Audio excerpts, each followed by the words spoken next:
sapagkat for the first time nga kasi sa kasaysayan ng economy, wala kaming pending na nuisance cases. Wala, meaning national and local. Dati-rati po kasi, tapos na eleksyon, susunod na naman na eleksyon, may mga kaso pa sa amin. Nuisance, nakakasama yung mga pangalan ng mga panggulo, mga panglito. Ngayon po, as early as November 30, we saw to it that lahat ng mga nuisance petitions, national and local, resolved. So we disqualified 117 candidates for national position. Dahil ba yan yung sa pagpapaskill ng mga detalye nila na pwede mong i-challenge within a certain period? Yun ba yung nakatulong? Well, nakatulong din po yan. Pero at the same time po, kasi nangyari po yan sa Negros Oriental eh. And ayaw na natin maulit yung nangyaring yon. Bakit? Nakasama yung pangalan ng isang nuisance doon. Pagkatapos na-proklama yung isang kandidato na yung pala hindi dapat siyang na-proclaim kasi yung votes pala para ng isang nuisance candidate na nakatakbo na isama yung pangalan sa balota, dapat isama doon sa valid candidate. Na-declare na nuisance siya only after the elections. So try to imagine, pinroklam mo, tapos ang dami ng supporters, hanggang nanunungkulan na nga po yung governor eh. At pagkatapos habang nanunungkulan yung governor, inanal namin yung proclamation because sabi ng Supreme Court, nuisance talaga yung kandidatong yan. We annulled the proclamation, sabi ng Supreme Court, i-add namin yung boto ng nuisance candidate doon sa valid na candidate na parehas ang family name. And dapat sa pinroklama namin, ayun, it resulted to a massacre. Paano yung ginawa nyo? Maaga nyo finilter out eh, di ba? Yes, sa simula pa lang, sa application pa lang, sa filing pa lang. And na-filter out nyo. But that didn't prevent, certain issues from cropping up. Like yung pagde-delay ng pag-print ng balota, yung question mark sa bar. That's right po, pero at least as part ng comedy, dalawa lang kasi yung choice namin. Huwag na lang i-resolve. Maganda na lang sana yun. Yun ang ginagawa before eh. Huwag na lang i-resolve. At least hindi makakuha ng restraining order. Pero parang abandonment kasi ng duty namin yung pag hindi na-resolve. So, ni-resolve namin 117 nuisance candidates for senators, 17 nuisance candidates for House of Representatives, 67 candidates sa local, nuisance lahat yun. And then almost 100 candidates, kinancel namin ang kanilang candidacies for whatever reason, residency, citizenship, and whatever. And then we have almost 200 applications for registration sa party list. Dinicline namin, dinismiss namin. And sabi namin, sure yan, pupunta lahat sa Supreme Court. But come to think of it, not a single one sa party list na dinismiss namin ng petition was able to get a restraining order. Wala. Wala. Doon sa 117, in all fairness, ang una nakakuha isa. So, ibig sabihin, mukhang tama kami sa 116. Pero doon sa Senate, dalawa. Correct po. After several days. Kaya na-delay yung inyong printing ng ballot. That's right, Ma'am Ami. Ang katotohanan, wala po sana kaming problema kung local eh. Yung local, hindi pa kami nag-start mag-print. Number one. Number two, we can easily make the necessary correction doon sa mga local. Ang nagka-problema po talaga kami. Sa Senate. Sa candidates for senators. Sapagkat, siyempre, once na nag-print ka, you will have to include the name of that candidate. So, nung makakuha ng TRO yung isang kandidato for senator, we have to suspend the printing. Take note, when we suspended the printing of the ballots, wala pa po kami natatanggap na TRO. It was merely announced by the spokesperson of the Supreme Court. Pero siyempre, prudence dictate, itigil muna. Tigil muna. Kasi natanggap po namin after 3 days pa yung TRO. Isipin nyo kung gano'n pa kadami mapiprint namin kung nagtuloy-tuloy kami. So we stopped the printing of the ballots. At that time, mga 6 million na po yung napiprint namin na balota. And we have to change our election management system. Hindi po ganun kadali yun. We have to change the database. We have to change the ballot phases, 1,667 nationwide. Bawat isang bayan, bawat isang syudad sa Pilipinas, magkakaiba ang ballot phase, ang mukha. Kasi magkakaiba ang kandidato for local.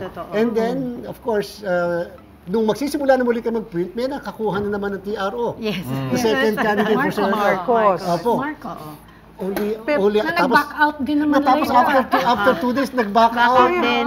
muli. Pero teka muna, Chairman. Napansin nyo si Chairman George ang galing sumagot, laging prepared yan. Yes. Sabi nga, hindi nyo mahuhulihan si Chairman George ng ma-mislead. Alam mo bakit? Because Chairman George was a journalist also before. Alala niyo yan, Chairman George? Pero ako naman kasi, Sir Diego, ganito lang eh. You always have to tell the truth. That's right. When you are telling the truth, you don't need to think for anything or whatever. So, yun ang Hindi aking po ba policy. yan ang linyahan ng mga lawyer? Tama po kayo, pero kalimitan, siyempre yung lawyer, sinasabi liars. Pero sa akin po kasi, napakataas kasi na national interest ang eleksyon. And so, the COMELEC should be able to prove that we can always and we should always tell the truth. Can you not coordinate na lang with the Supreme Court para magkaroon ng scheduling? Di ba parang may deadline ma-anticipate. Kasi Kasi million ang nawala. Parang kahit na. Diba? Pera din. 4 million, mga 100 million plus. Malaki. Po talaga. Wala na ba tayong hinihintay na desisyon? Baka mamaya may bago na namang PR. Sa mga Supreme Court, wala na. Wala na. Sabi Di po ba pwede ng, parang siyempre kukulitin mo, sige magbigay na kayo ng resulta kasi magpiprint na. Or you give a grace period. 2 weeks bawal po, after. bawal po. No, Tapos, kung walang- wala nag-file ng TRO, you proceed with the printing of the ballot. So Opo, then ba- you're not start, Bawal po start. po kasi siyempre ang Supreme Court is an independent, equal branch of government. It has You're a its own- constitutional body. Siguro naman pwede kayo mag-coordinate, no? Even in the interest of saving funds. I mean, although sabi ni Yeah. spokesman Laudianco, you can afford it naman daw at may savings. May mga savings naman po kami makukuha, but of course we cannot Sayang pa rin interfere yun, diba? sa function and powers and exercise of jurisdiction of the Supreme Court. But basta siguro po ang magandang lesson na lang dito is we always have to follow the rule of law and the legal processes. It's part of the process. Teka, masyadong Attorney G, umiinit ang deal, kakasimula lang. kasimula lang Kilalanin natin. muna natin si Chairman. Oo, kasi mabuti. marami nagtatanong, Oo. sino ba si Chairman George Garcia? Oo. Bago Before Bago maging Comelec. siya. Kain muna kayo, kain muna kayo. Napakahirap. Alam mo ang hirap kasi, natang Chicharon. kumain habang Chicharon. binigyan ka. Si Comelec Chairman kasi before, kasama namin siya sa morning show. Tsaka sa So we radio. also had a show together. So kaya, a lot of people are saying na, uy, si Comelec kapag ini-interview mo, ang galing niya magsalita, Uy, very nasa media na. people, Huwag mo kalimutan, person siya. may teleserye si Chairman George. Hindi siya, nag-host siya. Nag-host siya ng teleserye. Nag-host sa Nag-host siya ng teleserye. Oo. But Legally, Explain, how do you host a No, teleserye? no. It's a ikaw na. legally yours. Legally yours. Legally yours. Kasi they want to know you. Kilalanin natin si Chairman. Other side of chairman. Sige nga, let's see a demo. Yes. Ano ba yun? Yes. A dear Attorney So George. parang siyang lovingly yours, Helen. Yes. Ako, legally yours sa Legally Pero- yours. Paglaban mo. Pero mas Paglaban mo na ako po legal mas na ano. naging happy ako dun sa academe. Yes. Because I used to teach, Naging I taught dean. for Dean, 28 years. And I became the dean of the College Dean of Law siya of, before. Of Pamantasan ng Luzon na Maynila. Kaya And sanay ver- na sanay kayo sa matitigas ang ulo. Yes. Naging member rin po ako ng Board of Regents at saka nag-acting president po ako dun sa eskwelahan. So, and I used to be a practitioner for 23 years. Yes. Sa election, sina Ma'am Ruth, ang nagko-cover sina Ma'am Amase. So sino ba sa Malacanang ang kliyente mo? The president. Sino ba ang hindi mo kliyente? Yun ang Bago tayo tanong. pumunta ron, attorney, bakit kakaunti lang ang election lawyer sa Very Pilipinas? difficult po. Napakahirap because alam niyo iba ang kakaibang breed, hindi ang election lawyers, kundi ang politicians. Kung pag-uusapan po yung fees, walang problema. Politiko yun eh. Pero ang napaka-demanding. Dapat ikaw mismo yung haharap sa kanila. And of course, they wanted to win. Hindi naman tatakbo yan kung magpapatalo lang. So, kaya po, napaka-technical din ng election practice. Kaya hindi po lahat ay nabibigyan ng pagkakataon na makapag-practice. Kasi nakilala ka talaga. Bakit Marami ginagawa? marami kang exposure. Microphone! Gusto ko na naman talaga, pero nagtanong na lang din ako. Hindi, Chair, kasi exposure mo talaga nung naging lawyer ka ni Chris po. Yes. Presidential candidate. Kakaiba kasi ampon, 'di ba? Ikaw yung spokesperson niya noon. Pero ang tanong ko lang naman, sinong mas mayamang kliyente mo? Si BBM o si Senator Grace po? Mahirap kasi sabihin kasi siyempre merong lawyer-client relationship. Sino mas galante? Pero, ang hindi ko makakalimutan si President, because I used to be the lawyer also, President Erap. I was the one who defended him in 2010, whether Ikaw Erap pala may can run kasalanan. again as President, and again in 2013, Unresolved dyan, na-resolve po yung whether Erap can run again, doon po sa isang issue naman, Yung presidente. whether Erap can run as mayor of Manila. Oo, because nag-mayor pa siya eh. of the conviction for plunder, but there was a pardon granted by the former President GMA at dahil doon, yun, nakarating kami sa Supreme Court, voting 11-3, the Supreme Court said, Erap can run. Because what was granted to him was an absolute pardon by GMA. I used to be also the lawyer of GMA. Jamie din. So, sobrang Lahat laking na yan, bias, ano? dami. So, we can only imagine, ang laki po ng sweldo niya. Ito na lang, sino sa kanila yung pinakamalaking binil mo? Wala po. Kasi hindi na Take it away. Ayaw talaga. hindi kailangan ng ayaw. numbers, Ayaw talaga. pero sino yung pinakamalaki? Alam mo, Ma'am Cheryl, ganito po. Blue na lang, blue. Teka, dadagdag ko sa listahan si Senator Manny Pacquiao, Yes, Mayor Pacquiao. Isko, at saka si Presidente Marcos. Si Senator Ping. Ping Lacson. Ang dami. Sige, Pero sino pa? pare-pareho ba yun ng rate? Hindi po. Iba-iba ang rate. Siguro ma'am, ang isa sa Subsidized. siguro ma'am, I used to have mga 83 congressmen, congresswomen clients. Wow! 15 senators. Kaya sa paano naalagaan yung pamilya nila? Sobrang dami. Binamanage na kaya hindi ako pwedeng umalis ng bansa. Magkakaroon ka na ng lagi siya Try to nandito. imagine, during the case of Senator Grace po, Yes. a decision was rendered by the COMELEC and Bank, December 23. 23. Paano ka alis ng bansa po noon? Kung bigla ngang may ganon. I have to file the petition December 24. The next day because 5 days lang, final and executorial decision ng COMELEC, tanggal ang pangalan niya sa listahan. December 28, we were able to get a restraining order. And that's the reason why the name of Senator Grace po was not removed from the ballot. So, yun ang ibig sabihin po. Ganyan po kahirap. Gaano kalaki naman po ang sweldo niyo sa COMELEC? Kaya naiwan niyo lahat yun. Ginive up mo lahat yun, di ba? Ginive up niya yun. Di hamak na mas malaki ang Parang kita sa mo sa racket, ang dami niyong racket. May charity work Ito pa. Minumukala ko ba? Getting to wala pala sa lang kaya. Suka pa yan! Ito na lang manik-manik. Siguro ni Grill. Kumita na ng malaki si Chairman, kaya magsisilbi naman siya sa bayan. Hindi, Dapat dapat Na-curious ka. marinig yun. Na-curious ka na, Magkano ba siya doon sweldo? naman sa kabila. Pero kaya ang sakit din natanggapin, yung minsan may mag-a-accuse sa'yo on the issue of money. Sabi ko, akusahan niyo na ako ng lahat. Huwag lang issue ng pera. Simply because po, ang laki po. Mayaman na siya. Ang laki po ng nawala sa akin kung tutuusin. Sobrang laki ng nawala. Kaya lang po, to a certain extent, I'll be very honest.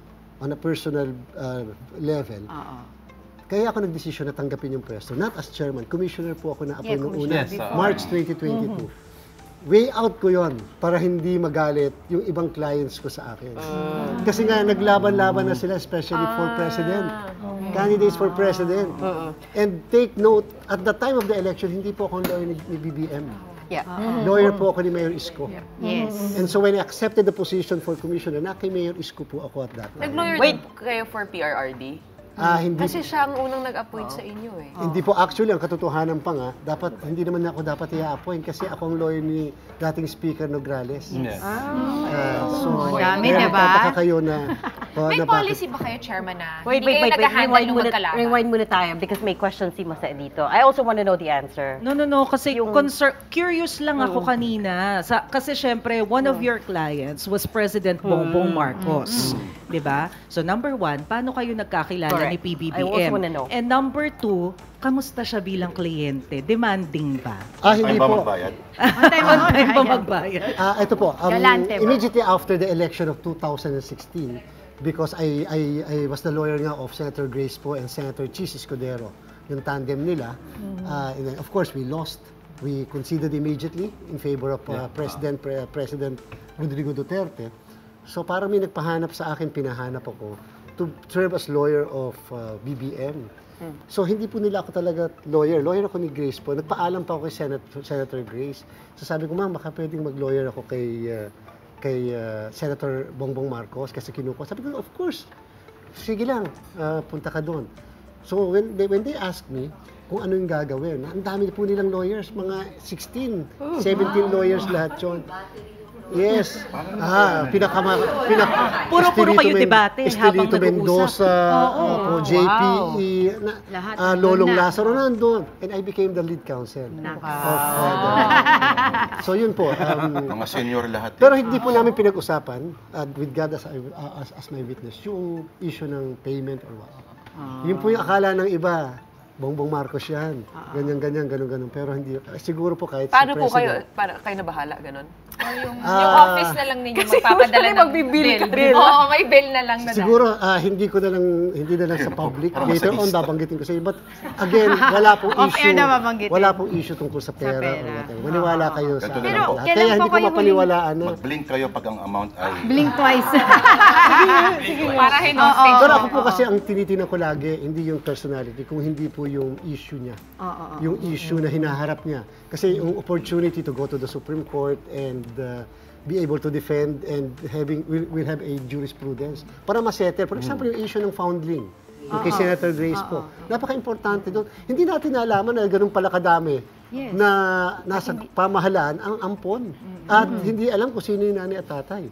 So in the case of Senator Grace po, nagkaroon tuloy ng founding law because of that decision. Aside from ERAP and yung kay Senator Grace, Senator Grace po, ano pinaka na-challenge ka sa mga hinawakan mong kaso ng politiko? Yung kay Toto Mamadatu.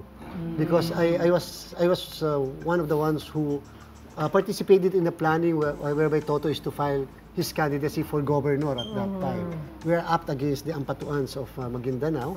Vice Mayor lang siya noon ng Butuan.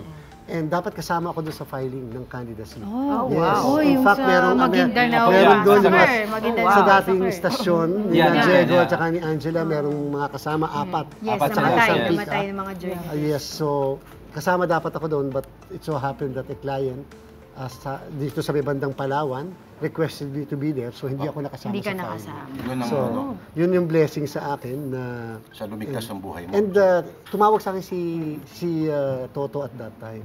Sabi niya, attorney, si Tita Gigi mo kinidnap. So, kidnap pa yung sabi niya. Sabi niya kasi, dinig niya, tinawagan siya sa phone, hinaharang sila ni ganito, madami silang armas, and then dinig niya, sinampal yung asawa niya, and then nawala na yung nasa line sa phone. So, and then after, sabi ko, sige, tawag ako sa mga TV. Sabi ko, kinidnap. So, ang lumabas pa nun sa TV nun, kinidnap nga. Mga 2 o'clock, tumawag muli siya sa akin, sinabi, patay na si Tita Gigi mo. Paano ka na-appoint? Nag-apply? Nagpakita ka ng interest that you wanted to be part of Comelec? May nag-recommend. Baka may nag-recommend. Nag-offer sa'yo? The former SAP called me up. And then sabi niya, punta ka sa palasyo. Hindi ko nga siya kakilala kasi sabi niya, si Bong. Sino pong Bong? Sabi ko. Si Bongo. Hindi Revilla. I used to be the lawyer also of Senator Bong. Lahat na, di ba? So, yun nga po, then pumunta ako doon, sinabi nila, baka pwede mong tanggapin ang pagiging commissioner ng Comelec. So ako po siyempre, nagulat ako, hindi man ako nag-a-apply. Wala po, bakit po ako mag-a-apply, practitioner nga po ako. So, sabi ko, bigyan niyo po ako ng isang araw para mapag-isipan ko. And then, dun ko na binalanse that maybe at least man lang this is a chance na ma-correct yung mga ibang bagay. Of course, as a commissioner, hindi ka masyadong, madami mako-correct. You're just one of the 7 members of the commission. So, but then at least, nagkaroon ng boses kasi yung commission at that time. Kasi pagpasok ko, ako yung na-interview ng media. But I'm sure you asked them po kung why me? Sinong nag-presenta sa inyo? Bakit kayo ang napili? Or baka sinasabi nila, ay kailangan mabawasan na yung mga... neutral. Para manahimik yung mga ibang kandidato, masyadong may pinapanalo. Hindi ko na po tinanong yun. Hindi ko na po tinanong yun kasi ang interest ko na lang, biglang pumasok agad ka sa akin. Kasi remember po, nang napunta ako kay Mayor Isko, naku, sabi ko galit sa akin yung lahat. Kasi bakit siya ang pinili ko kumpara doon sa mga dapat na. Ayun, na pala. Swabe ka na. Pero bakit nga ba? Bakit si Mayor Isko? Because po at that time, din ako ng College of Law ng Pamantasan. Sa Maynila. It so happened na siya ang mayor ng City of Manila. Pero Comelec, chairman, paano naging chairman ka? Di ba before nung na-appoint ka, hindi kami na-confirm Hindi ka na-confirm na commission na appointment. Kulang yung time. And then nung pagbalik mo, Comelec chairman ka na. And then may mga chismis na may tumaas yung kilay, na bakit ikaw. So, how did you handle that? Yes, definitely. Dapat tataas ang kilay dahil nga sa lawyer to ni BBM, pagkatapos siyang lalagay na chairman ng Commission on Elections. Pero take note po, na-appoint ako ni BBM August. Nag-assume siya June. So kung from the very start ako on choice, dapat nung pag-assume pa lang niya, ako na kaagad yung nakuhang chairman. So but then napakatagal. So at that time, sabi ko baka hindi na ako, okay na ako. Kasi tama na yung 2 months ko as commissioner ng Comelec. At least naligtasan ko na yung mga kliyente kung magtatampo sa akin. At least na lang ulit o kaya sa akin. Pero chairman, di ba, kaibigan mo nga yung isa doon, na-interview namin. Sabi niya sa amin, kaibigan ko yan. Yeah, I used to be the lawyer. Si Congressman Irise.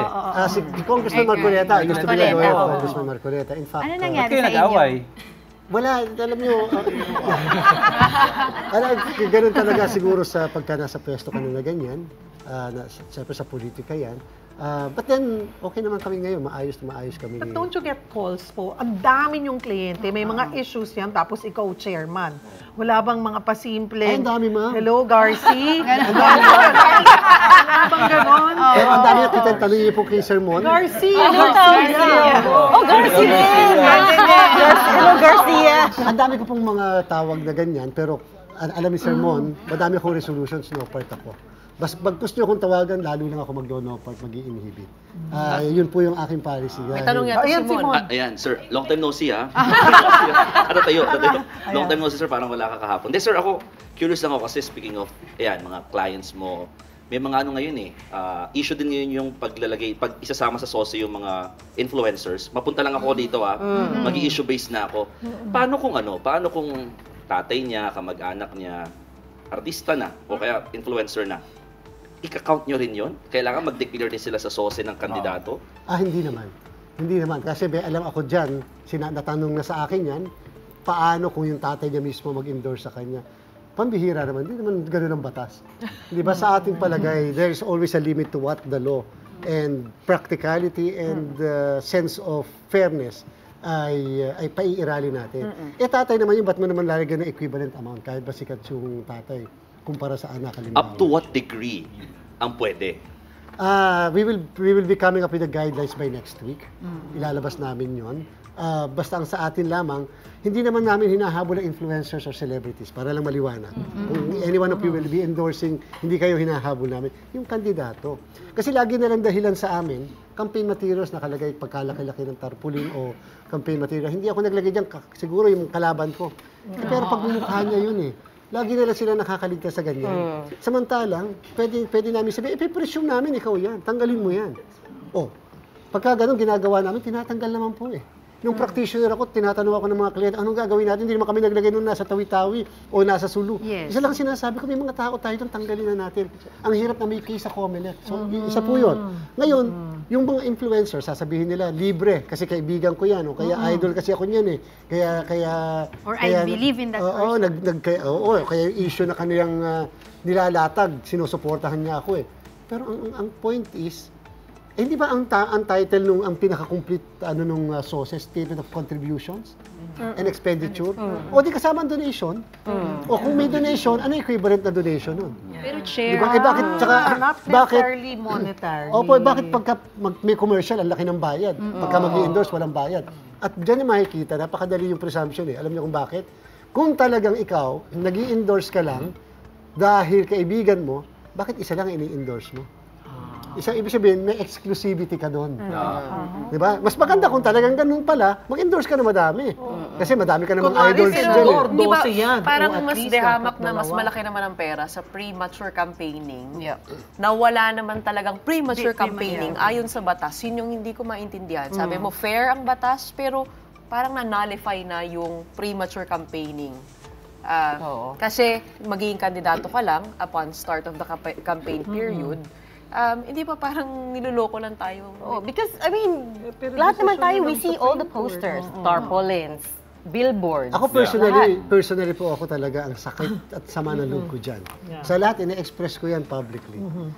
Kaya lang, minsan, masama ang loob mo, hindi ka naniniwala. Kaya lang, yun ang batas, yun ang role namin to enforce and administer election laws. Kung alam nyo lang kung paano ako nakipagdebate sa mga dapat magbabago ng batas, na sinasabi ko, we have to change the law, napaka-unfair pag barangay, pag file ng candidacies sa isang manual election, candidates na kagad sila bakit pagka automated, kahit ba early filing, dapat candidates na rin. Kasi diba dati, last day of filing ng COC, doon sila naging kandidato. Tapos binago yan ng bagong batas. Sa election code, tapos dito sa, at saka po sa Ma'am Cheryl, dito po sa bago na sa tinatawag nating automation law. So, siyempre, wala pong power ang COMELEC na mag-change ng law. May problema tayo sa comprehension. Parang nakalusot yun I agree yung premature. Oo, yung interpretation kasi ng law, yun yung problematic. Kasi alam naman natin lahat what premature sa Supreme campaigning Court, means. sabi, we're just interpreting the law. Pero alam niyo po, you can push for an amendment of the law. yes, ma'am. Ang Kasama po yan problema, sa... kung papayagan ng mga politiko. Ay, opo, kasama. Hindi nila ang gagawa ng Siyempre, hindi. Parang nakalusot eh. We already proposed a 963 pages revision of the revision of the election code. Anong ginawa po nila? Wala bang ibang way? Matagal na yun, Congress can amend Only the law. Congress. Only Congress. Pero Pero ito wala po, bang conflict of interest? Kasi obviously, I mean, sila naman yung directly involved. It doesn't really apply to pero anyone. kung napansin niyo po, paulit-ulit ako nagsasabi. Sabi ko, against ako dyan personally. Siguro pa nagko-convey lang ako ng mensahe sa kung sino mang cause-oriented groups, individuals. Kayo na mag-file. We cannot question Kayo that na before the mag-file. Supreme Court. Pero the gods of Padre Faura can interpret the law as they want. But at the same time, they can always enhance their decision, meaning they can reverse, set aside, and promulgate a new jurisprudence. You can always issue a memo coming from the COMELEC. Hindi ba... We issued a resolution to implement the decision of the Supreme Court in the case of Piñera versus Comelec, and therefore somebody now can go to the Supreme Court to question our resolution that it is wrong, etc. I mean, about premature campaigning, hindi ba kayo pwedeng magpatupad na hindi pa to pwede, hindi pa kayo pwedeng magpa-scale ng mga tarpaulin dahil hindi pa umpisa o kailangan ng batas? Pag ginawa namin yon, contrary yon doon sa decision ng Supreme Court, defiance na yon. Ang sinasabi namin, mas magandang may decision kami, meron kaming resolution, pabor doon sa decision ng Supreme Court, at pagkatapos, somebody will now go to the Supreme Court, perhaps after several years. Ang tagal na nung Piñera doctrine. Chairman, you mean to tell me no cause-oriented group has taken up the cudgels? Walang nakarinig dong parinig ninyo? Actually, narinig na naman kahit po sa TV5, kahit sa Philippine Star, may editorial pa nga ang Philippine Star tungkol dyan sa bagay na yun. But then ang point po natin, somebody will have to go to the Supreme Court. Because if there is no legislation, the Supreme Court can always interpret a provision of law differently. Parang COMELEC din.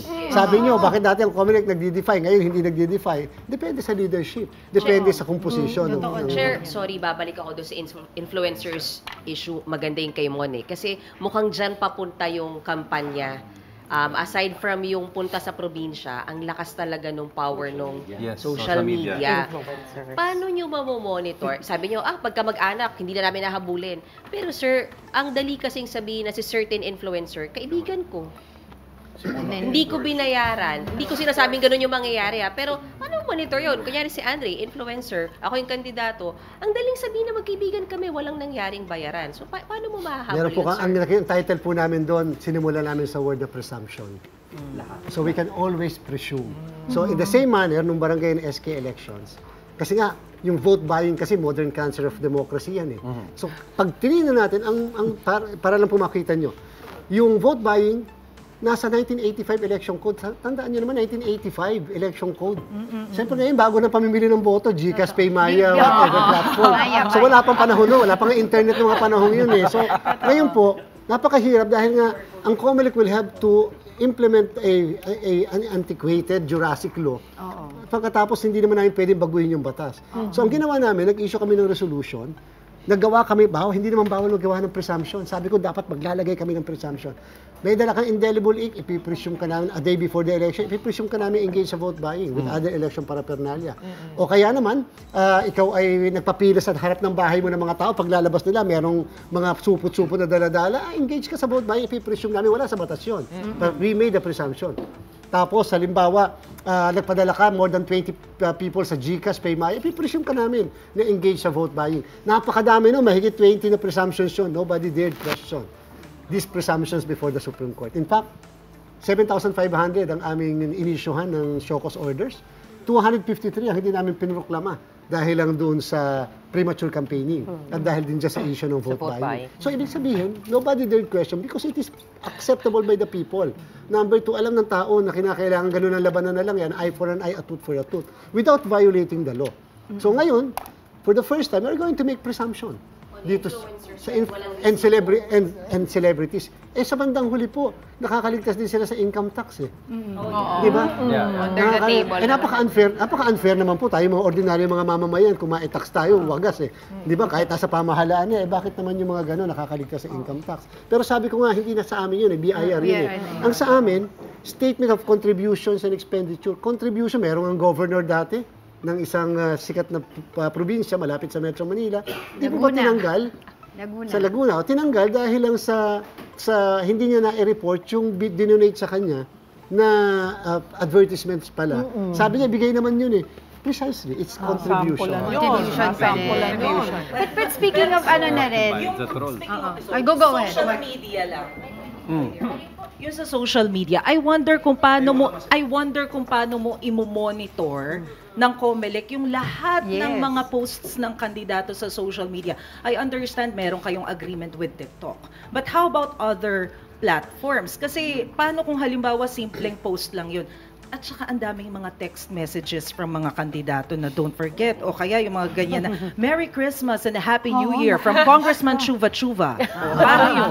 Actually, napakaganda nung in-offer sa atin ng TikTok at nagkaroon na rin po kami ng agreement naman doon sa dalawa pang malalaki katulad ng X and Meta and Google.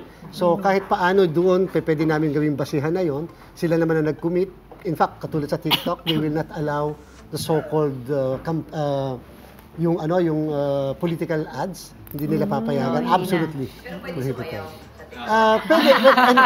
Kaya nga sabi sa amin ng TikTok, mag-organize kami ng meeting ng lahat ng mga kandidato, at least yung national, kasama ang mga political parties because kinakailangan i-detalye nila ano ang policies nila on how they will police their own ranks. Kasi nga, remember po, pag may vote for, masasensor. At saka hindi natin pwedeng pakialaman yung TikTok kasi it's a community.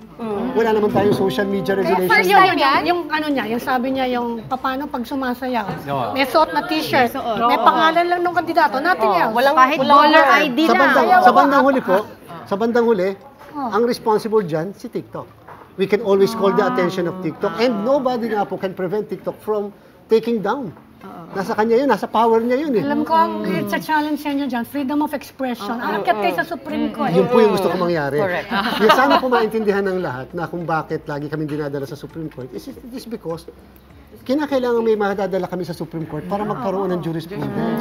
Because if there is no legislation, the only way to push the issue, to push the envelope, is to have a decision from the Supreme Court. Kahit against sa COMELEC, it will now become a precedent. Kailan pa natin gagawin yan sa 2028 presidential election? Ngayon na natin gawin ang lahat. Para po pagdating ng 2028, settle. Maliwanag na.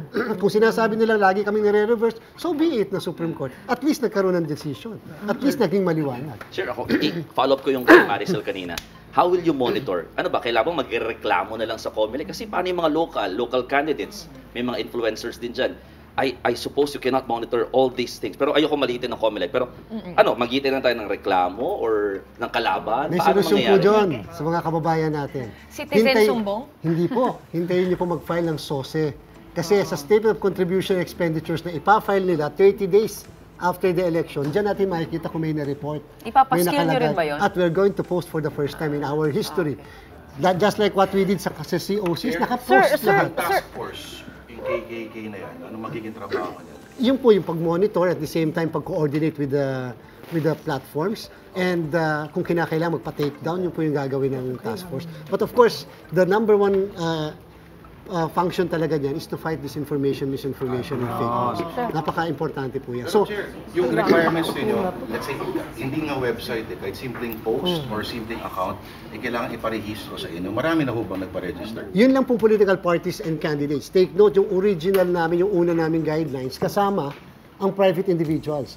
Pero I convinced the members of the NBank to remove yung private individuals because that will now question yung issue and raise the issue of constitutionality. At December pa last year ang deadline. Opo, and kahapon pinakita na rin namin sa members of the media ilan yung nag-register sa amin, ilan yung nagsubmit ng registration. More or less naman yung mga kandidato, especially sa national positions, ay nag-submit naman sa amin. So, yung compliance pa lang, kahit paano natutuwa na kami, ibig sabihin they wanted to be regulated, at least yung social. Alam naman namin, yun yung mga tunay na mga social media accounts. Madaming fake eh. So, isipin nyo na lang po, kung meron tayong 44,000 candidates nationwide, national and local, tapos may tig sa 10 na lang po na social media accounts, 5 doon, yung tunay, 5 fake. 440,000 po yung monitor namin. Paano po namin magagawa? Hindi namin talaga po. Paano yung troll farm? Yun nga. Iba pa yung troll farm. Kasama yun. Kasama ba sa SOSE yun? Okay, isang oras na tayo. Wilong ka muna. Baka natutuyo ang... Kaya,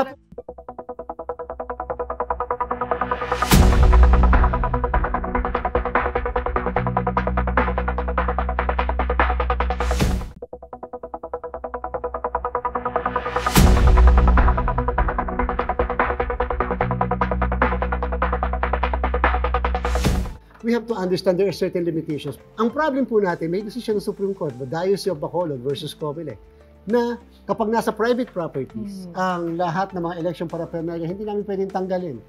Regardless of the size. Kasi kasing laki ng bubong, kasing laki ng pader. Lahat, yung buong pader, pinuno na. Solo mas may permission po. Solo mas okay lang yun. Freedom of expression kasi yun. Sabi po ng Supreme Court, at yun po ay yung team patay, team buhay. Doon sa Bacolod, pinatanggal po yan. At ang sabi ng Supreme Court, the bigger the better. Because that's part of the freedom of expression. Gusto ko lang din pong banggitin sa inyo na may pa tayong malaking issue rin. At yun yung lagi nire-report ninyo. Yun nga pong, sige, maging stricto kami sa paggastos, stricto kami sa mga ganyan, influencers, etc. Kung hanggang ngayon ang batas natin 3 piso per registered voter. At saka pagka walang political, pag kami political party at pag walang political party, 5 pesos. Kung ang kandidato mo ay, ang botante mo ay 20,000, ibig sabihin, 60,000 lang ang pwede magasto. Isang araw lang yun eh. You keep saying, okay, voters have to report, tapos monitor natin sa SOSE a month after the elections, but I mean, to be honest, what happens after if for the people who violate the SOSE? Alam naman natin lahat, people don't adhere to the contributions part of it, right? Expenditures, okay, sige. But contributions, nobody declares, nobody polices. So what happens then? Ano yung penalty doon? I'm talking about the big fish. Yung mga national candidates na alam naman natin, when you see the SOSE, they spend 20 million pesos on ads. Parang you raise your eyebrows, right? Totoo ba? Like really, you drive past EDSA, that's worth 100 million already. Isipin mo lang, 20 million lang. Pero yun po yung kagandahan na ngayon, ipapublish namin yung lahat ng SOSE ng lahat ng kandidato. Para ikaw, number 1, ikaw supporter, nagbigay ka, nandiyan ba yung pangalan ko. Number 2, tingnan natin sino ba mga nagbigay. Bakit nagbibigay ito? Baka naman may interest. Baka naman nasa Pogo pala ang business niya, kaya pala nagbibigay. Meaning, this time, malalaman, makikita na ng mga kababayan natin. Ang ginawa po namin, pinablish namin ang COCs. Para alam ng lahat sino siya, anong pinanggalingan niya, talaga bang taga dito siya, Filipino citizen ba siya, etc. Kahit paano, natakot yung mga iba mag-a-attempt na mag-file na may issue ng citizenship. Kasi nakapublish nakikita. So yun yung magiging parang solusyon mo, Chairman. Nangyari kay Alice Go. Kasi sinasabi niyo, ministerial lang yung duty ninyo. Kaya ngayon, nanalo siya. Diba?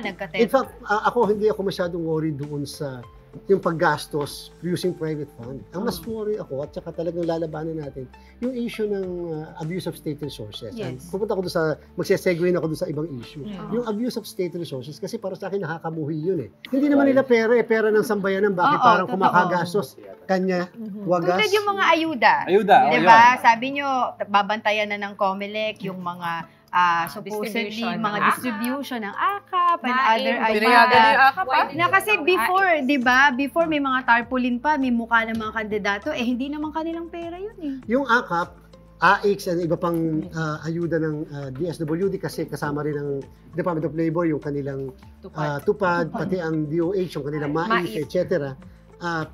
Pinayagan natin pero mga conditions kami sinet. Kasi nga sabi ko sa inyo, sinasabi ko rin lagi sa publiko, ang Comelec po kasi ay hindi para makialam sa trabaho ng iba. Of course, sabi ng batas, dapat ay prohibited, hindi naman absolutely, ang mga social services during the campaign.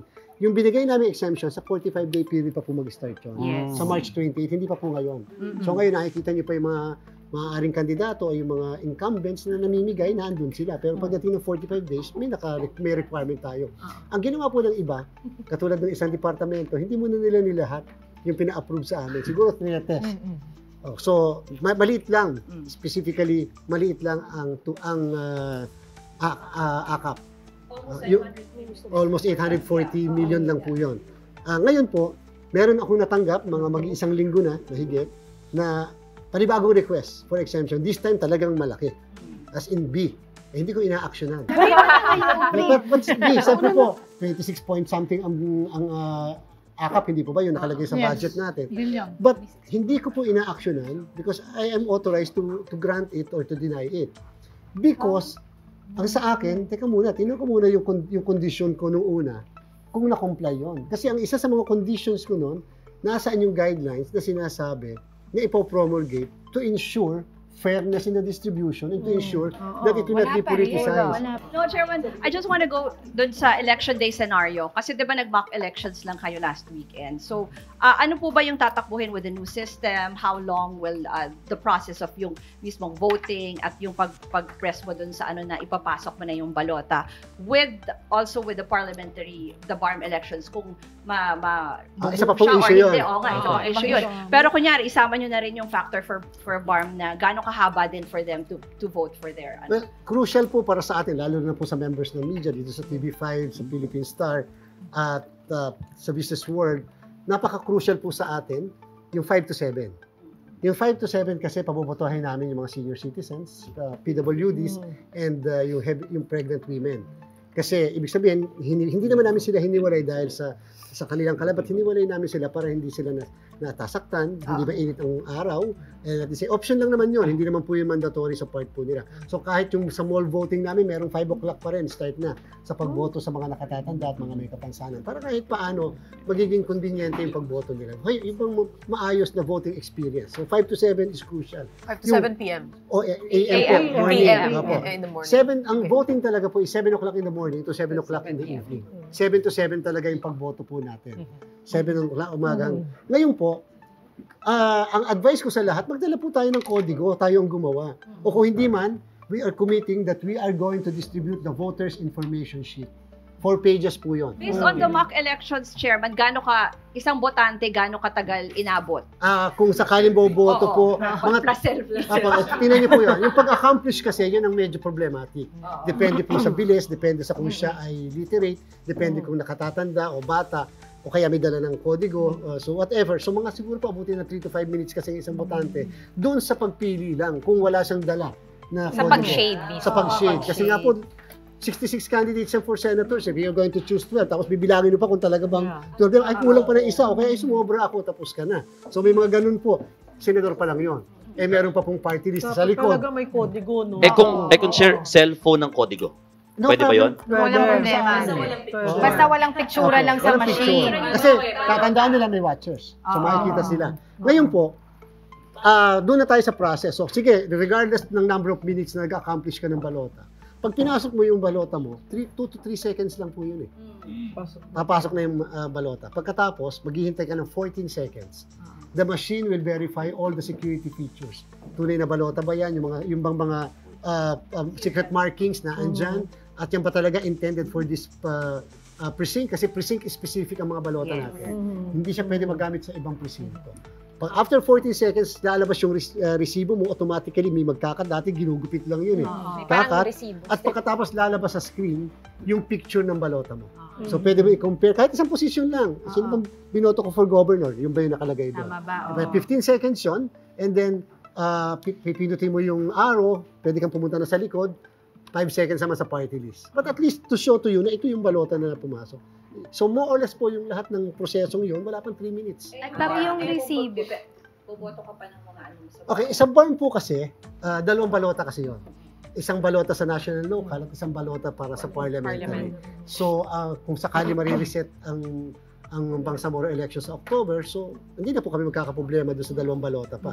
Separate ballot, separate teachers, separate gasto. Separate lahat po yun. We will be needing 2.5 billion pesos just in case that we will be resetting the Bangsamoro parliamentary elections. Sir, ang dami kasi nating tinitingnan ngayong issues na sino-shoulder nyo dyan. Pero long term kaya, nakikita natin yung possibility ng online voting, para sa local absentee voting, yung mga overseas, para madali na ngayon, chances are, lilipat na kaya tayo ng online voting, hindi na kailangan pumunta sa presinto. Yung overseas voting natin, na internet voting for the first time, mag-internet voting tayo abroad, Yan po talaga ay test case natin. Tingnan po natin kung anong mga issue, anong problema, maayos ba yung pagboto, tumaas ba ang voters turnout dahil sa hindi na sila pupunta sa embahada, konsulada, o kaya padadala sila ng envelope na naglalaman ng balota, hindi rin naman nila binabalik.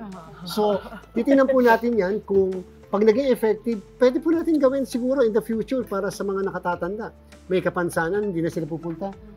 Basta ba masigurado na secure. Kasi kung pinagkakatiwalaan nga po natin sa internet banking, yung mga pera pinagkakatiwalaan at pagbabayad ng mismo mga ano natin, utilities. So siguro naman pagkakatiwalaan natin itong tingnan po natin kung ano ang outcome nung mismong internet voting natin. Nobody went to the Supreme Court to question. So siguro nga sabi ng tao, maganda na, okay na yan. Take note po, nung nakaraang election ng 2022, ang nagastos ng COMELEC 600 million. Only for 2 modes of voting. Voting personally, you go to the embassy. Isipin mo, nandito ka halimbawa sa Mandaluyong, ang embahada mo nasa Parañaque, pupunta ka doon para bumoto. So hindi na nakakapunta yung Pilipino. Pagkatapos yung isa naman, papadala ng envelope. 90% hindi binabalik yung envelope na naglalaman ng balota. Kahit isang buwan ang pagboto natin sa abroad. It resulted to a 40.59% voters turnout. Highest pa yun po in the history of overseas voting. Less than 50% pa. We spent 600 million, almost 1,000 pesos per vote. Napakamahal po nun.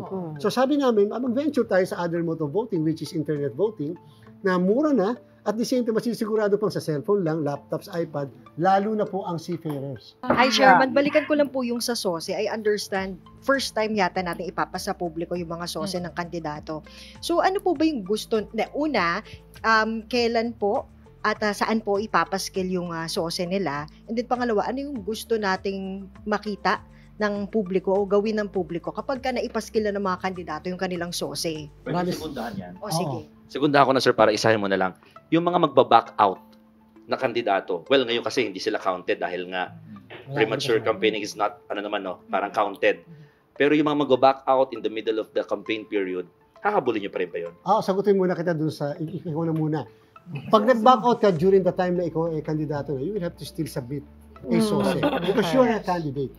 Yun po ay requirement ng law mismo. Because you became a candidate and therefore, you have to submit whatever expenses or contributions you receive. Number 1 po yun. Doon naman po sa tanong, nasan pa? Sa COMELEC website po, ilalabas namin ang lahat ng yan. And available po yan sa public. Siguro po, after the 30-day period, ilabas natin. So that, anybody can complain. Teka muna, wala ang pangalan ko dyan. Nagbigay ko, may resibo pa nga eh. O kaya, teka muna, bakit siya na nagbigay? Bawal prohibited magbigay yan eh. May mga prohibited entities na bawal magbigay. For example, teka muna, foreign entity to eh. Bakit nagbibigay yan? Bawal yan ah. So at least, kahit paano, mag-iingat ngayon yung mga kandidato na hindi na magsinungaling kasi makikita na yung lahat ng na-report nila. Alam naman natin. Kasi kung meron tayong 68.431 million na voters sa darating na eleksyon, kung 3 piso lang yan, so more or less, mga 200 million lang mahigit ang isang kandidato, halimbawa. So kung magkakaganon, alam natin talagang pagkakasahin nila yung amount na yon. Pero huli sila eh. Bakit? Lahat kasi ng radyo, TV, dyaryo, nagsasabit sa amin ng mga kontrata. Yung mga kontrata. And therefore, doon pa lang, kitang-kita na kaagad yung mga expenses. Kung nga doon sa mga stations, radio stations, or TV, mga locals, or national, binigyan nila ng libre na airtime. Ay, opo, pwede yun. Contribution. In fact, report. Yes, ma'am. In fact, kahit makisakay ka lang sa chopper eh. Dahil remember, at hindi ka makakaligtas doon kung ako yung mag-cheatingin. Ano ka makakaligtas doon? Merong manifest. Di ba? May flight manifest eh. So nakiride ka, 3 kayo, divided by 3, magkano yung binayad? But Chair, again, yung social media companies, they're not required to submit to you. So paano yun? Another yung black isa hole. Sa commitment nila. Pero yung pong, I think, yung X, yung Meta nagsabi, tumatanggap sila. Sila lang yung tumatanggap kasi ng political advertisement. Yes, maraming ads pero meron Facebook. silang library that whereby we can see how much was paid, ano yung coverage noon. So the public can see daw. So yun titingnan namin. Pero iba pa yung supporter. Halimbawa, kasi vlogger. Pag official page, yes. So you can track. Yung supporters talaga, kaya nga po yung supporters tinanggal namin dun sa list ng na dapat na nagpaparegister sa amin. Kasi nga po, it's really unfair and it will become unconstitutional kung nag-like ka lang, nag-repost ka, nag-whatever, ano ka, yun po talaga ang loophole. Bakit? Wala nga po kasing law eh. Napaka-limited lang ng pwede namin gawin because there is no social media regulation law in the Philippines. Pero, follow up ka lang. Kamusta ba yung capabilities ng COMELEC, especially when it comes to social media use? Hindi And po. we're tackling artificial intelligence also. You have deepfakes and all that from the troll farms. Ano bang capabilities ng COMELEC when it comes to that? Hindi po ganun kataas. Totoo po yan. Totoo po yan. Hindi, totoo po yan. And that's why isipin niyo po, bago kasi ang social media eh. And pagkatapos, hindi po katulad ng radyo, dyaryo, TV, 120 minutes, 90 minutes, may requirement. Pagkatapos, 1/4 up sa newspapers, tapos submit the report every week. Wala po kaming ganun. Kasi yun kasi nakalagay sa law. Pag ginawa namin, tapos nag-punish kami, remember, only Congress can define a crime. And number 2, there is no law, there is no crime if there is no law punishing it. Ang tawag namin yun, nullium crimen, nullia pena sine lega. There is no crime if there is no law punishing it. So even if the COMELEC would like to punish somebody, but if that act is not prohibited by that or defined by a law, so how can you do that? How can Share social media. Hindi counted. Yung pong content ng social media account, hindi po namin pwedeng pakialaman. Hindi namin pwedeng pakialaman po. Yan ang maliwanag. Once na nag-intrude na tayo sa content, freedom of expression. Maliban na lang po yung content, ay misinformation, disinformation, or fake news. Chair, still on social media, para alam ng mga kababayan natin, sabi nyo kanina, mag-report kayo. Anong ire-report namin? For example, senatorial candidate na sumayaw sa TikTok. Isasabihin ba namin na, napanood namin siya, sumayaw siya? Or for example, sumali siya sa isang grupo na Facebook Live sila. Is it something that we could report to COMELEC? And anong exactly offense ang ginagawa ng isang senatorial candidate or kahit sinong kandidato kung nag-appear sila sa social media in the middle of the campaign? Kunyari po, sila ay sumayaw-sayaw dyan sa social media. Hindi natin pwedeng pakialaman yung sayaw niya, whether tumutugma doon sa tugtog o hindi. Pero pag ang ginamit niya halimbawa sa social media ay isang creation, intellectual creation ng isang artist na Filipino at hindi siya humingi ng mismong permission doon sa artist na yon, kakasuhan namin siya kasi meron kaming MOA nga risk the other week lang sa intellectual property. Kaya kami MOA sa kanila kasi may mga violations na maaari hindi talaga election offense pero doon sa kanila. So yun, titingnan namin. Community guidelines na lang ang nabaviolate. Community guidelines po at sabi nga namin baka pwede naman pag kami nag-request, huwag naman natin paabutin ng months. Kasi sa atin, pag nag-request kang ipa-take down, months inaabot eh. Dagdagan ko lang yung tanong ni May, usually sa official campaign period, nakikita ko to sa social media, yung mga candidates kay local or national, parang nagto-talk show sila on live, Facebook Live, tapos namimigay sila ng mga premyo. Yes. May ganitong mesa, may mga appliances, or kahit grocery items, tapos may yung grand prize 10,000, every night yun. Ngayon po, sabi nga natin, dahil nga hindi pa sila kandidato, pwede pag ginawa pa rin yun. Pagka po tuloy-tuloy, vote buying na po yun. Vote buying. Tatandaan natin ang vote buying, hindi lang po namimigay ka ng cash or goods. Kahit promise lang eh. Papasimento ko lahat ng mukha nyo, etc.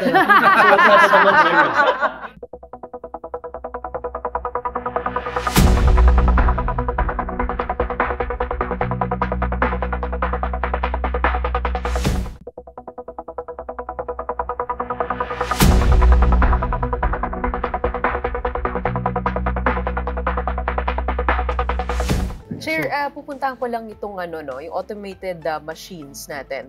Alam natin maraming kontrobersiya na pumalibot doon sa Miro systems, ang lone bidder. Alam natin yung background nila, controversial na. Pareho sa Smartmatic, controversial din ang history niya.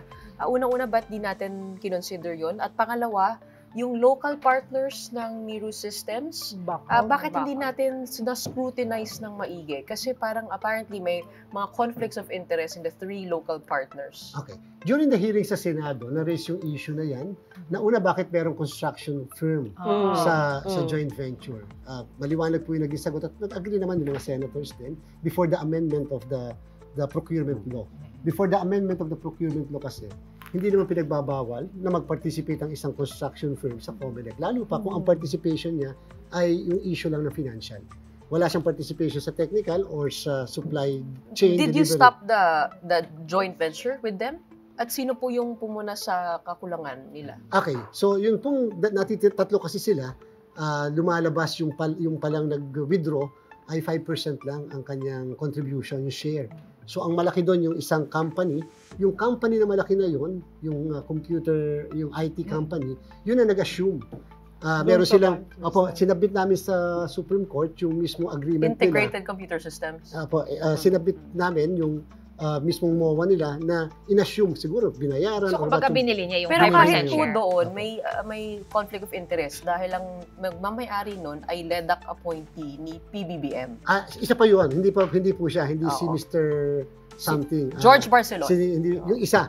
Yung laging nasa amin, yung pong hindi sa computer integrated. Pero yun nga po yung tanong, bakit hindi sila na-scrutinize ng maigi kung kanino konektado itong mga kumpanyang ito? Wala po ba tayong proseso doon? Kasi po unay, wala yung pangalan ni Mr. Barcelon doon sa mismong board of directors. So maaaring, minsan kasi ganun sa atin eh. Minsan siya pala ang may-ari pero wala po talaga na ganun. Number 2, sa amin po kasi sa procurement, hindi ka talaga mag-i-in-depth na titingnan kasi very short yung period. Talagang ang ano lang dyan, pass or fail. Ano ibig sabihin? Submit the documents, requirement, tingin. So una, sino ang magka-qualify. Pagkatapos ng qualification, halimbawa isa lang ang nag-qualify, sunod doon, dalawa nag-qualify, sino may pinakamababang offer. Sa pinakamababa, okay siya ngayon, ipo-post-qualify naman siya. Lahat ngayon titingnan. But very limited po yung period. Kasi otherwise, wala nang procurement na mangyayari. Ngayon po, because of that experience, nagkaroon ng amendment sa procurement law. Na doon sa amendment ngayon, wala nang pwede mag-participate na walang election-related experience sa COMELEC. Halimbawa. Number 2, yung pag-scrutinize ng ganyan ay kinakailangan yung mga agencies ng government sila mismo mag-provide sa COMELEC ng mga informations tungkol doon sa company. So, this learning experience po ito sa part ng commission. Pero ang importante po, ginawa namin as transparent as possible ang procurement. Alam po yan ni na Sermon. Present ang COA, present ang lahat ng members ng media, ang Citizens Arm.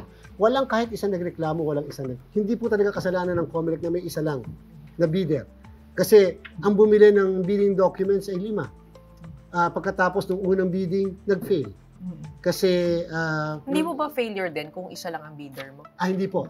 Kasi technically parang wala yung purpose ng bidding. Opo, basta ang importante, kung madami nag-signify, madami pong bumili ng bidding doc, mahal din po ang bidding docs 75,000. Pagkatapos, nung mag-submit na, isa lang po yung nag-submit. Ang akaligasyon ng iba, siguro binili yung mga iba o kaya kinausap. Bahala na po sila. Pero under the law... nangyayari yun, Chairman, Opo. Pero pag walang nag-bid, ma'am, sa pangalawang beses, kung walang nag-bid, failure bidding, negotiated na lang po. Sir, maiba ako ng tanong. Kasi may Supreme Court petition, yung si dating Executive Secretary Vince Rodriguez tungkol sa budget. No? At sa February, may petition din si Cielo Magno. Meron bang epekto sa COMELEC kung sakaling manalify yung budget? Ayoko po kasi magbigay ng doomsday scenario. Pero, actually, ini-expect ko yung question na yun. Sabi ko, itanong sa akin Kasi, nagbanggit si Presidente, sabi niya, it will cause the shutdown of... Yes, oo. Pero tatandaan po ng lahat, in answer to that question, na yung bulk ng budget namin para sa election, nandito sa budget ng 2020. Correct. And therefore, kung sakali po magkaroon tayo ng enacted budget, halimbawa lang, wala po yung budget para sa 2025 sa election. So, potentially ma-affect yung budget for BARM. If budget ng reprinting, because you need to go back to Congress for the 2.5 billion, right? At saka yung budget mismo para sa May. Sir, how much yung difference nung 2024 GAA dun sa kung kasi dito po ngayon, babayaran namin ng lahat ng electoral board members Tatandaan po natin na ang electoral board members ay pinakamalaki. 65% ng budget lagi sa isang eleksyon sa mga guro. So kung sakali po, wala po kaming budget sa 2024 na pambayad sa guro. Sweldo dun sa mga teachers na nasa mga presinto. Lahat po ng gastos. Nadagdagan share, meron pa additional for the teachers, right? Yung teachers, pinaglaban namin additional 2,000 pesos across the board. Lahat share, sila. Ako si Singit, ibang storya na to. Nalulunod na kami sa dami ng surveys. Wala pa man yung kampanya. Paano nyo i-regulate? Kasi dati, ang naglalabas lang ng surveys, SWS and Pulse Asia. Ngayon, mismo mga senatorial candidates, fini-feed kaming mga reporters ng mga survey na obviously, pasok sila sa top 12. So, basically, kahit hindi namin i-report yun, ipopost nila sa social media at alam naman natin, naghuhulma siya ng perception ng tao na, ito na yung 12. Ito na yung boto ko, at least panalo. Paano yun? Sabi ng Supreme Court, SWS versus the COMELEC, constitutional and service. Kahit nga exit polls So wala kami magawa doon. Pero, naglagay ang Supreme Court ng parameters, criteria, o kaya requirements para maging valid yung mga surveys. At yun ang i-insist ng COMELEC. Nilagay na namin sa guidelines namin on the implementation of the Fair Elections Act. Dapat i-reveal sino nagpa-commission. Paano kinuha yung mga survey, yung respondents? Paano pinili ang respondents? Paano nag-come up ng mga questions? At the same time, ano ang scientific method na inadapt o ginamit yung survey firm? So dapat i-reveal lahat yun. Kasi if not, we will be filing cases. Kasi nasa guidelines rules namin, violation of our rules or guidelines is an election offense. Chair, issue nung chopper kasi nabitin ako kanina doon halos lahat ng mga kandidato, lalo yung mga senador, magugulat ka, nasa Isabela kanina, nasa Zamboanga mamaya. So talagang chopper ang ginagamit nila. Paano, marami Paano nyo po minomonitor? Kasi nga, mga kaibigan yung nagpapahiram. Paano po yun? Ay, remember po, ang CAAP ay deputized din ng Commission on Elections. So pinapasubmit, pwede namin pasubmit yung lahat ng flight manifest. Magsisimula halimbawa sa February 11 onwards.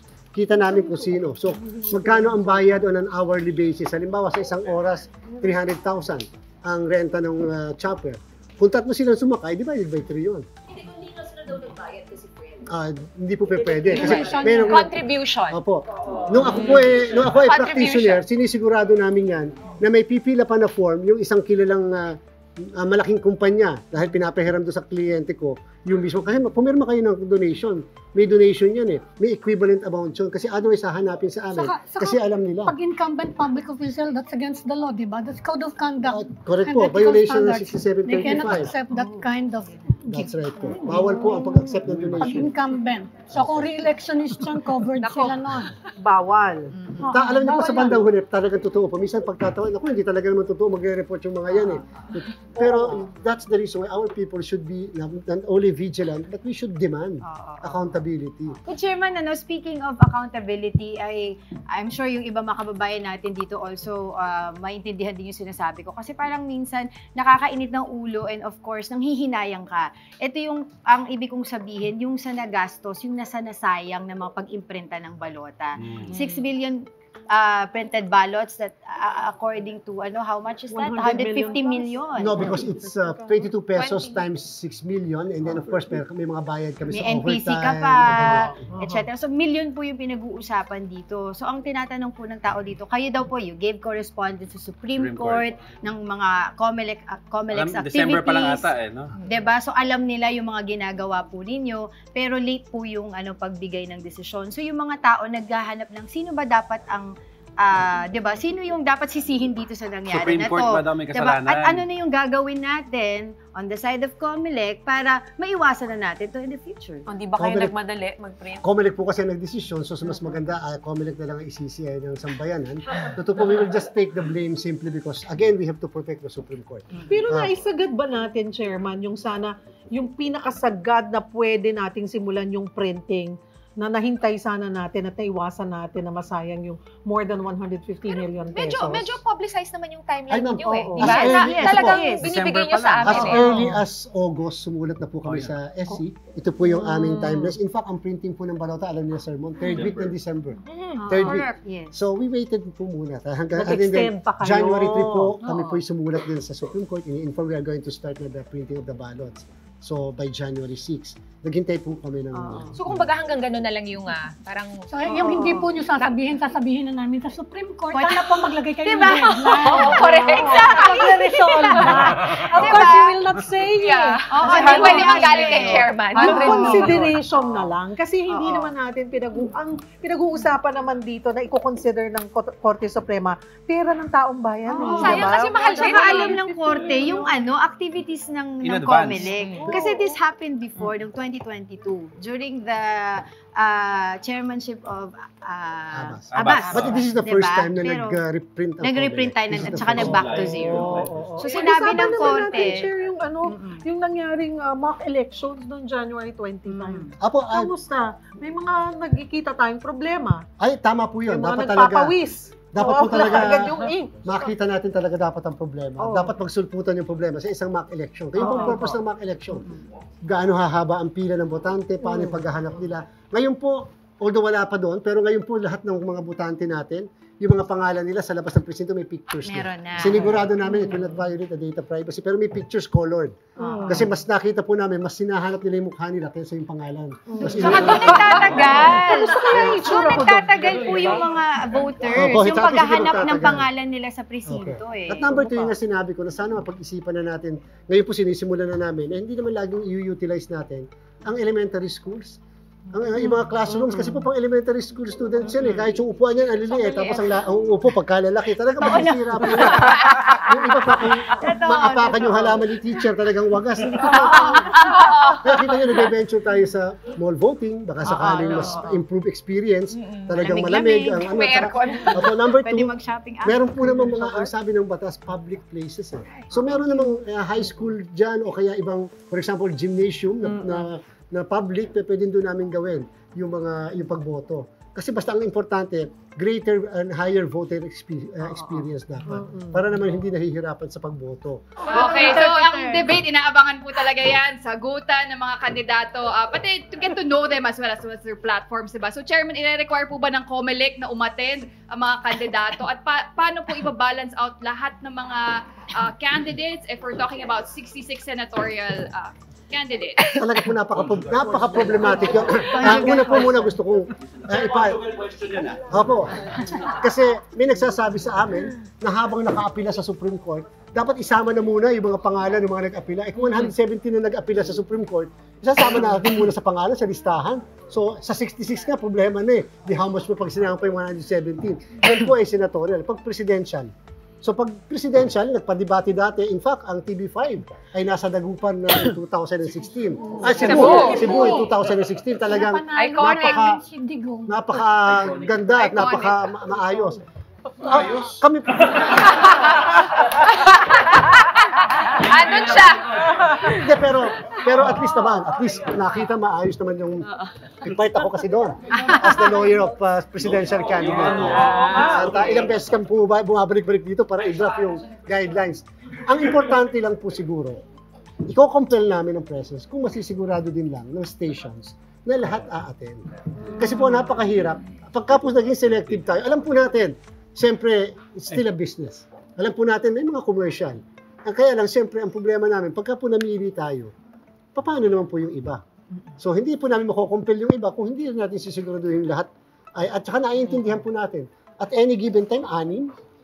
Kung 66 yun, 10 times. Kung 10 yan, 6 na beses din. So, medyo may problem po tayo doon na naunawaan natin. So, may kinakailangan yung mga stasyon makagawa ng paraan na hindi siya debate.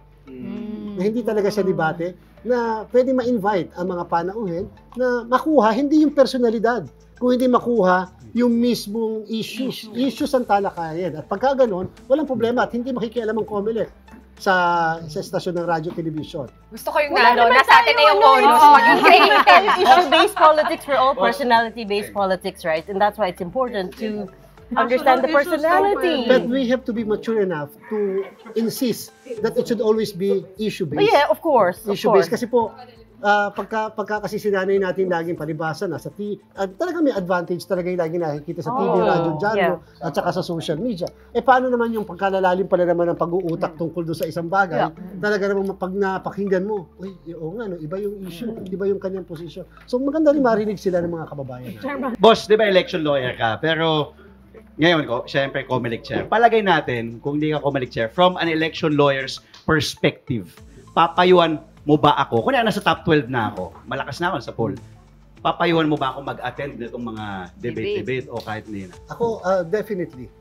Yes, papayuan. Na mag-attend? Yes, because it's our obligation to the people. Bakit hindi po umattend si BBM yung last president? Bakit hindi siya umattend? Pero hiningi ba ni... We have to be clear, Umattend si Isko. Oo naman. Pero hiningi ba ni PBBM yung payo nyo? Hindi, siyempre kasi. Hindi na siya yung Kung hiningi niya, sasabihin mo mag-attend, Chairman. Sa lahat ng mga hingi sa akin ng payo, whether as chairman ngayon o as election practitioner, we should always attend. When we are, ino-offer natin sarili natin sa sambayanan, hindi ba mas maganda rin na marinig nila yung puso at isip natin dahil dyan natin nila makikita kung ang hinahalal ba nila ay tama at hindi yung may tama. Pero sir, let's be real. Pag-debate, unfiltered yan. May mga tanong na pwedeng nega yung sagot sa'yo, may mga tanong na tatamaan ka, may mga tanong na magmumukha kang walang alam. Bakit mo isasubject yung sarili? Sir, come on, let's be real for candidates. Ba't mo isasubject yung sarili mo doon kung kaya mo namang maglabas ng filtered message na very pampapogi sa'yo? So, ba't ka pupuntang dito? Which is what's happening now. Yeah, correct. Kaya po dyan papasok talaga yung responsible media networks. Tayo nga, may kasalanan. Pero katulad po niyan, humarap ako dito, regardless ng kind of questions that I'll be facing. Simply Kahit because, 20 against 1, sumipot si Chairman. Because ang sa akin is this is an opportunity for the Comelec to be able to explain. Number 2, for our people to learn and know. And at the same time, if you are going to tell the truth, so be it. So Chairman, talagang balak tumakbo Ang hirap nila. 71 million po yung ipiprint nyo, tama? 72 more or less. Tapos sabi niyo po, no excess, most especially for the automated, Yes no? po. Kesa dun sa manual. Paano po pag may nagkamali? 1:1 po kasi ang balota natin sa bawat balota, sa bawat presinto, and therefore, pagka nagkamali yung botante, hindi po namin papalitan. Pero kung ang balota ang may kasalanan yung teacher o talagang punit na, papalitan po namin. Pero kung siya ang nakapunit o kaya nasulatan niya yung timing mark sa gilid, etc., it will affect the ballots talaga. Yung buong ballot, discredited Pagka na yung, pagka ang again, sa mga kababayan natin, pagka po yung nasa gilid, meron po kayo makikita mga blackened, squares, pag yun po yung napunit, nasulatan, maapektuhan yung buong balota, it will be rejected. Pero kung nagkamali lang po tayo sa boto, sa bawat position, nag-overvote tayo, maapektuhan lang yung mismong position. It will not affect the entire. Kunyari, Senator, nalagay mo sobra isa. Ilang balota lang? Sa position ng Senator lang. Okay. Sir, ano bang ibang mga huling paalala sa mga boboto? 15% lang ginawa natin kasi 15%? 15. Opo, kasi dati kasi 50% pero alam niyo po nung mock election, nakita namin kahit yung nakatatanda, pagka kasi po yung mismong pen, nilagay niyo sa bilog, halos 20% na yun eh. So pagka inikot na ng konti, magiging 100%. Matuldok ka mo lang, okay so ang kabilin po natin sa mga kababayan natin, huwag naman po ituldok lang.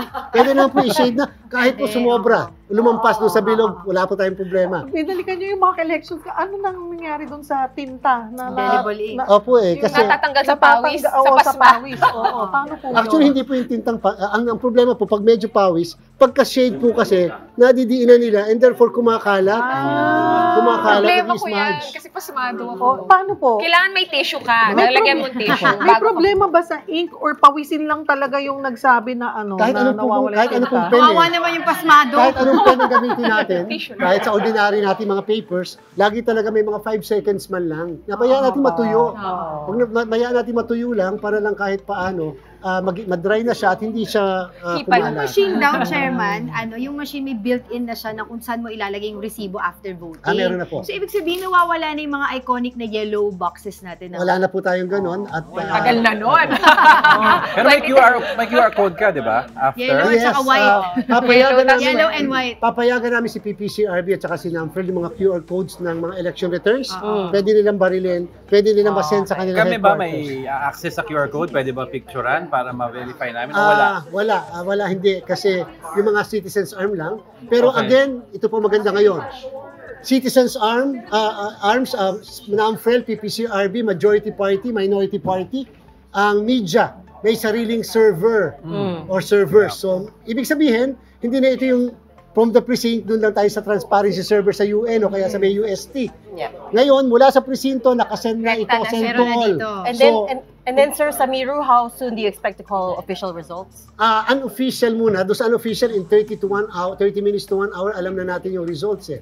Especially, kasi nga po nakasend to all.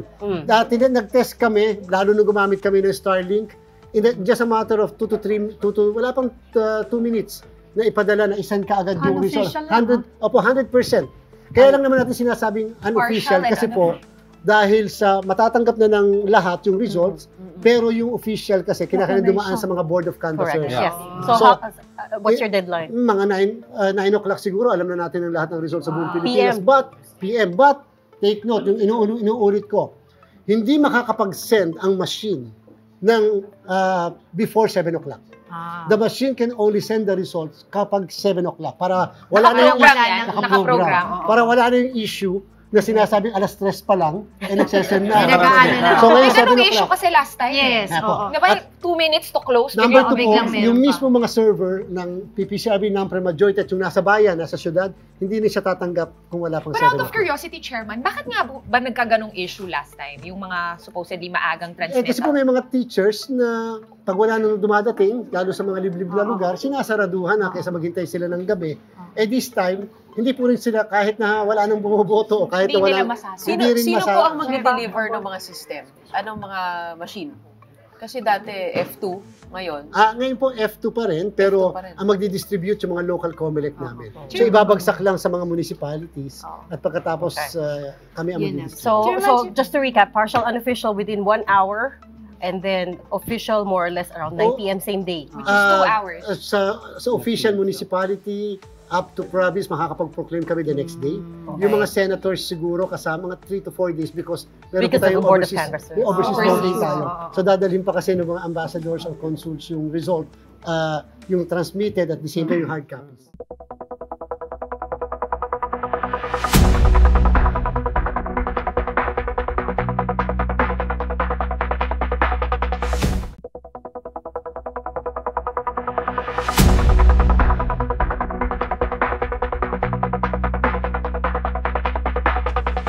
What's your stand? Are you for or against pushing for an anti-political dynasty bill? Against ako sa political dynasty. Anti ako, personally. Publicly ko sinasabi, anti-political dynasty. Good luck on that.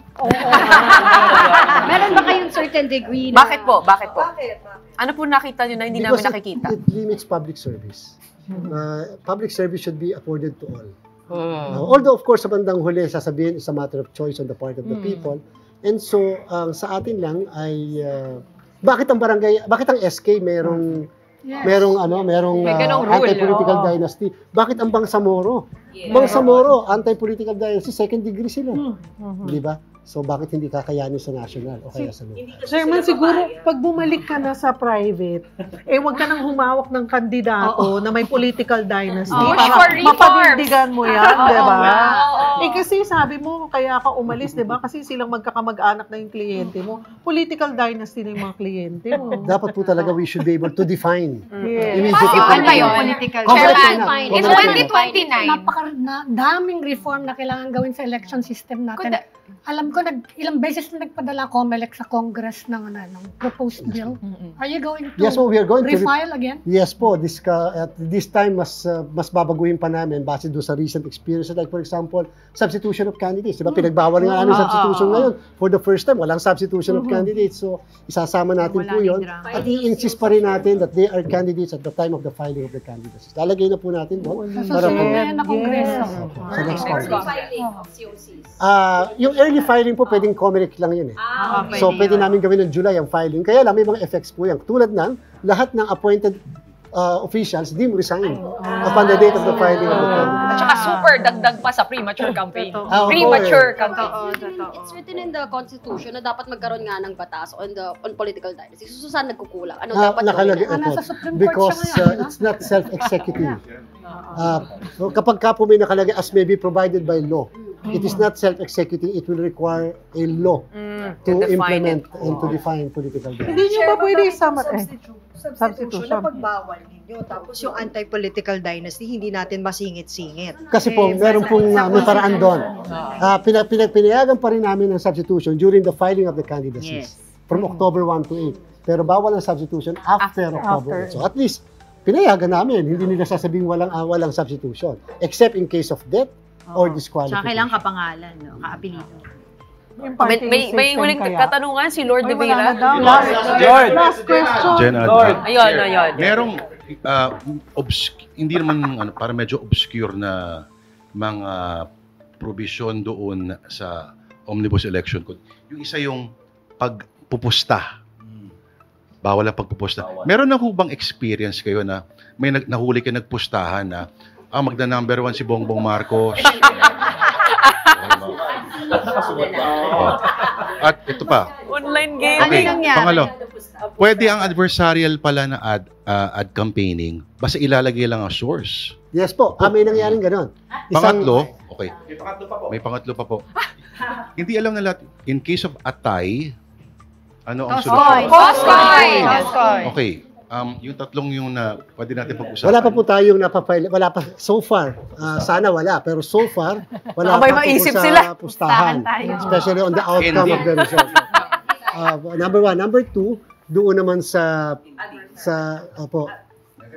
negative. Yes, may nangyari. Candidate kayo sa mayor ng Caloocan na dating senador. Negative campaigning siya noon, kung natatandaan natin. At pangatlo, yung tungkol sa Toscoin. Yung anak ni Brother Eddie Villanueva, sa mayor ng it resulted to a Toscoin because tayo talaga yung boto. Meron din nangyari sa Manila, barangay naman din, and then may nangyari sa Maguindanao, mayor naman dati, Toscoin. Drawing of lots pa nga yun yung ginawa doon. Thrice, 3 beses nag-drawing of lots kasi 3 beses kinwestiyon kasi daw bakit mas alam na kung ano yung mahaba, alam yung so gano'n. But we have to really break the tie because somebody will have to be elected. Okay. Chair. Pwede na kayo kumain. Thank you so much. Maraming salamat. Nag-green siya, Chair. Ay, may last. Seryoso ito. Kung may gustong ipagbawal ang pagbubudot sa pagkakampanya, ano yung mga practical na mga steps na kailangan gawin? Seryoso ito. Pero wala po eh. Hindi natin pwedeng ipagbawal because part yun of freedom of expression. Campaigning is the way by which you attract and woo the voters. So, lahat ng pamamaraan gagawin except vote buying and etc. Okay, that settles it. Thank you. Thank you so much.